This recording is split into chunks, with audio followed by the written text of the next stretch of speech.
Ketidaktahuan kita terhadap sesuatu hal menjadi akar dari segala permasalahan, terlebih bagi seorang pemuda. Teman-teman pernah gak sih dengar cerita atau kisah dari seseorang pemuda yang berada di zaman Rasulullah? Nah, kali ini aku bakal sharing kepada teman-teman terkait dengan kisah pemuda itu. Let's begin. Selamat mendengarkan. Bismillahirrahmanirrahim. Assalamualaikum warahmatullahi wabarakatuh. Alhamdulillahirrabbilalamin. Wassalatu wassalamu ala asrafil anbiya'i wal mursalin Sayyidina Muhammadin wa ala alihi wa sahbihi ajma'in, amma ba'an. Alhamdulillahirrabbilalamin. Puji syukur kita panjatkan kehadiran Allah subhanahu wa ta'ala. Berkat rahmat dan hidayahnya lah kita bisa sama-sama berkumpul pada hari ini dalam keadaan sehat walafiat.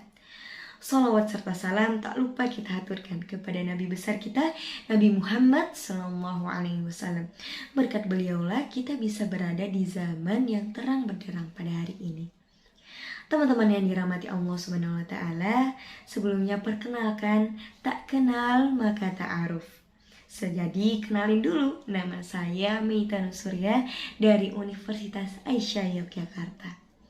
Teman-teman yang dirahmati Allah, kali ini saya ingin mengajak teman-teman untuk berpikir kritis, untuk memikirkan ke depan, untuk merubah diri kita menjadi yang lebih baik lagi. Teman-teman yang dirahmati Allah, seseorang itu bisa dilihat bagaimana cara dia berpikir, bagaimana cara dia untuk berhusnuzon kepada Allah. Terlebih makhluk yang sangat dilematis sekali di dunia ini, teman-teman, yaitu adalah pemuda. Disebutkan di dalam Al-Quran surah Al-Baqarah ayat 30, wa idh qala rabbuka lil malaikati inni ja'ilun fil ardi khalifah. Allah itu menjadikan kita, teman-teman, di muka bumi itu untuk menjadi khalifah, seorang pemimpin. Dan seorang pemimpin itu bisa dilihat bagaimana cara dia berpikir, bagaimana cara dia untuk merubah pemikirannya menjadi lebih baik, teman-teman.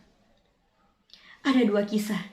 Yang pertama, kisah ibunda Nabi Musa dan ayah Nabi Yusuf.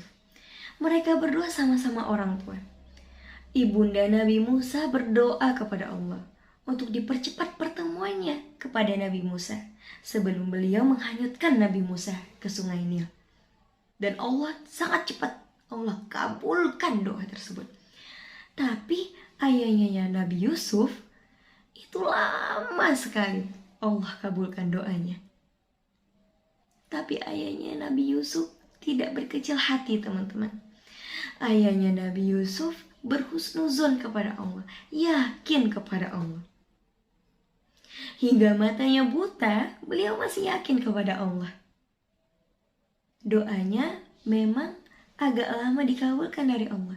Tapi kalau tidak begitu, kita mungkin tidak akan mengenal Nabi Yusuf yang ada di Mesir.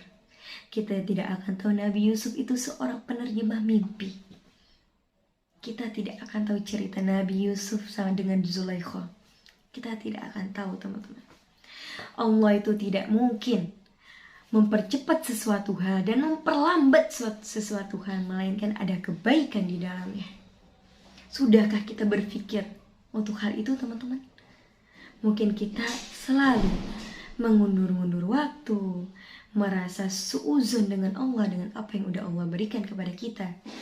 Tapi coba untuk memahami bagaimana cara Allah untuk memberikan yang terbaik kepada hambanya. Teman-teman yang dirahmati Allah Subhanahu wa ta'ala, di dalam Al-Quran juga disebutkan, iyyaka na'budu wa iyyaka nasta'in. Kita selalu membacanya ketika kita sholat, teman-teman. Dan Allah bilang, ketika kita ingin meminta sesuatu hal, itu perjanjian Allah dengan kita. Perjanjian antara makhluk dengan Tuhannya. Dan Allah akan mengabulkan setiap doa yang kita inginkan, teman-teman.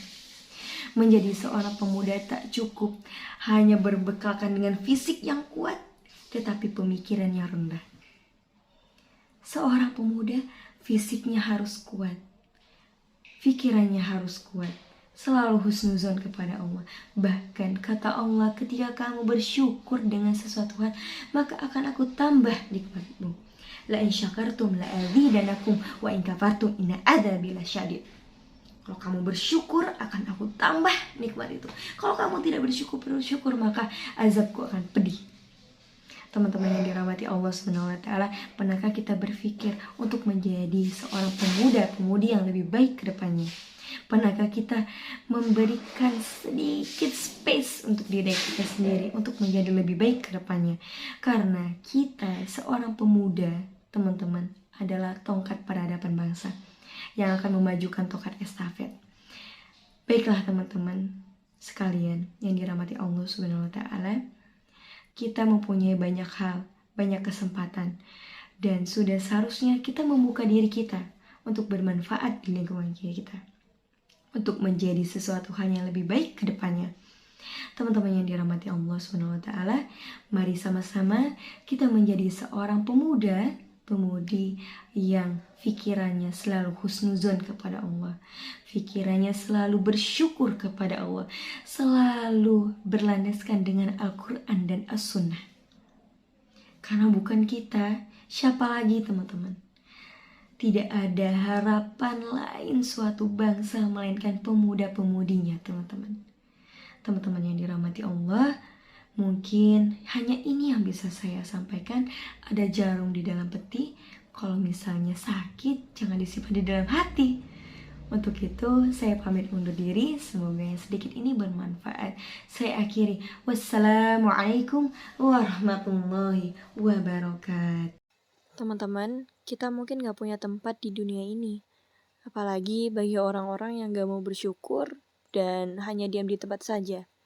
Tapi percayalah, seorang pemuda, jika dia memang cinta karena Allah, maka dia akan paham bahwa cintanya akan menunjukkan kepada kasih sayang Allah. Barakallahu fiik. Next, kita bahas apa lagi ya?